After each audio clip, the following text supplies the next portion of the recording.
I'm not currently moving anything on my controller. I'm not touching my controller. I'm literally just holding it. And this is how bad my stick drift is on 1%. This is 1%.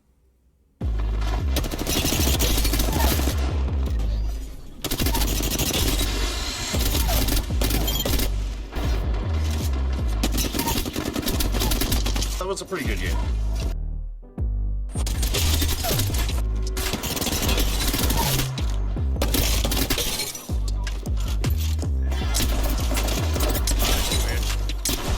Dude.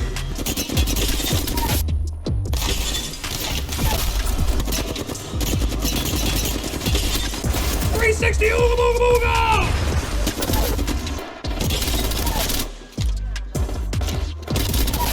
Really?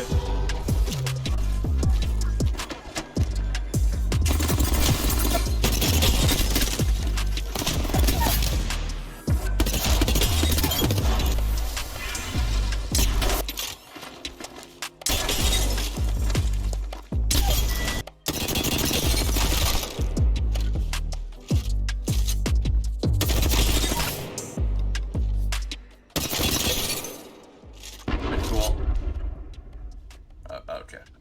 Okay, let's just shake the whole goddamn. What is up, you guys? Razor here, and these are the best ALC settings for controller. Whether you're on PC, PlayStation 4, or Xbox, doesn't matter which controller you're using, these are the best ALCs.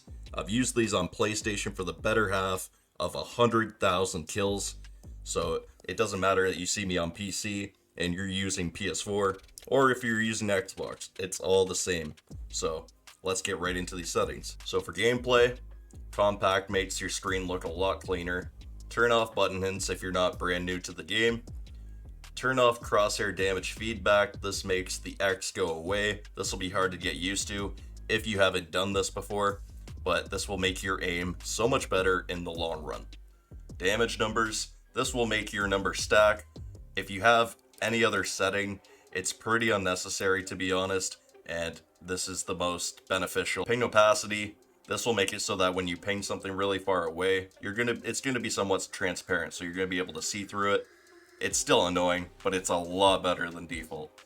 Obituaries, that's your kill feed, so leave that on, unless you really want to make your screen look clean, and then you won't have a kill feed on the top right corner. Minimap rotation. It doesn't really matter, but if you played COD, you will probably like it on. It'll give you that Call of Duty feeling. Weapon auto cycle on empty. This is actually on. I don't know why that's off in my settings. Turn this on. I mean, it's gonna benefit you.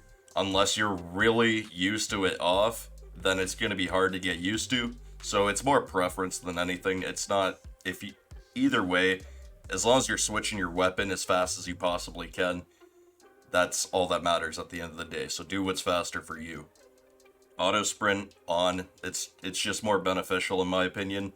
There are some disadvantages to it, like when you're trying to spray an EVA, it will like continuously make you sprint in between your shots. So if you're experiencing problems like that really annoy you, you can keep it off, but I recommend it on. I keep this off because that's just annoying. That would just take too long in my opinion, and really, especially in Apex, this is just gonna get you killed. This should actually be on hold. I don't use Valkyrie though, so that's why every time I turn on my game, my settings auto switch back. My settings change because I put some auto exec commands in and then I took them out, but my settings still change back and forth, so it's really annoying. So that's why you see me literally changing my settings here. Looks bad, but anyways, incoming damage feedback. I'm just used to both. It's preference really. Make sure you turn this off, keep this off, because one tick of caustic gas will take you out of a box and you won't be able to shield swap. You'll have to get used to this though if you're used to it on by default, because when you start getting sprayed in a box, you're gonna have to manually exit the box. So make sure you're getting used to that and leave this off. Hop up, pop up. You can turn this off if you know what all the hop ups do. When Season 11 starts, you could turn that back on for the brand new hop-up coming out, but other than that, you don't need it anymore. Streamer mode is useless, unless you really want to hide the person's name on your screen while you're streaming. Don't want to give them that free clout that you have, you know. Anonymous mode actually hides your name on their screens, So that's how this is the real streamer mode right here. And these three are just preference. They don't affect your gameplay. So colorblind settings, preference by far, especially since they changed this one, but this is my current favorite. It changes everyone to blue instead of red in digital threat, which I just prefer it a lot more. I don't know why, but I just really prefer seeing people as blue instead of red in a digital threat. The best button layout, in my opinion, is evolved, but as long as you're using L1 to jump, or if you're just keeping your thumbs on the sticks at all times, or as much as possible at least, because obviously you're gonna have to press some buttons on your right pad. As long as you're keeping your thumbs on the sticks and you're not jumping with the right pad, that's all that really matters in my opinion. But I've used this since like the first week of the game, and I'll never switch.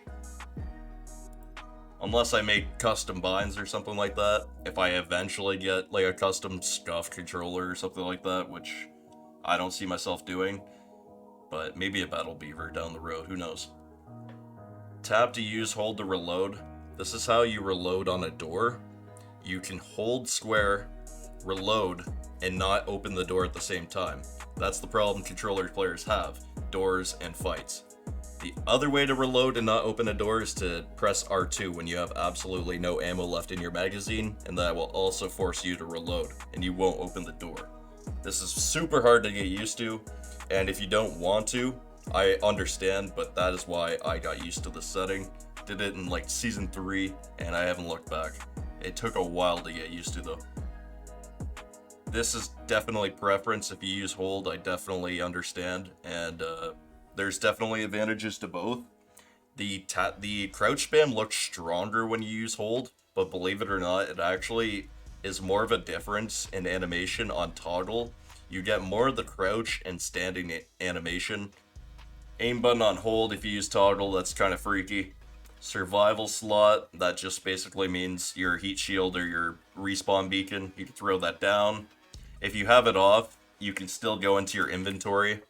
So if you turn it off and you want to be able to inspect your weapon, you can hit it here and still be able to use it. Make sure you don't have a triggered dead zone on. Menu cursor speed, make sure you're turning this up.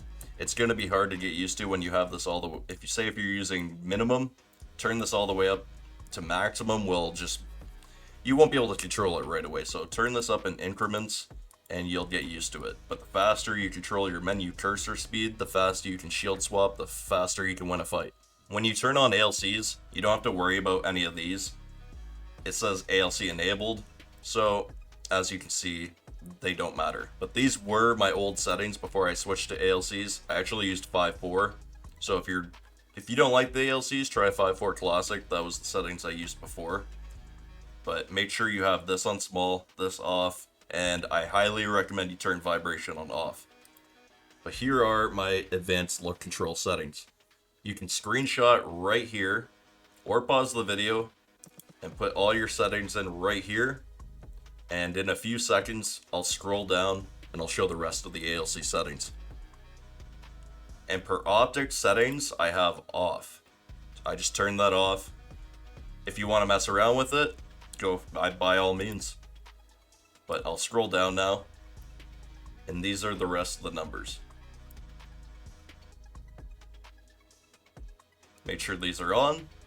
I actually recommend having this at 0 if you can, but as you've seen in the beginning of the video, my dead zone is actually crazy. Even on 2%, my stick is still drifting. So what you do is you turn this up a little bit, and the problem goes away. The only downside to this is it takes away a little bit of control from your right stick, but it's going to be really hard to feel. And you pretty much have to do this unless you buy a brand new controller. 0 is going to be the meta because you get the ultimate control. But you got to do what you got to do when you have a broken controller like your boy.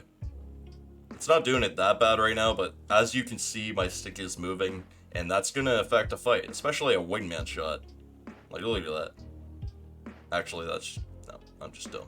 If you enjoy the settings, make sure you let me know down below and you leave a like so that other people can see if these settings work for them. And if you dislike the video, make sure you dislike the video. Hit the sub bell and make sure you set it to all posts to actually get notifications. It's a 3-step process now. I know it's annoying. You gotta subscribe, you gotta hit the bell now, and you even gotta make sure it's set to all posts. I don't know why YouTube keeps adding all these steps, but hey, I don't make the rules, so that's how you get my notifications, and I hope you guys enjoyed.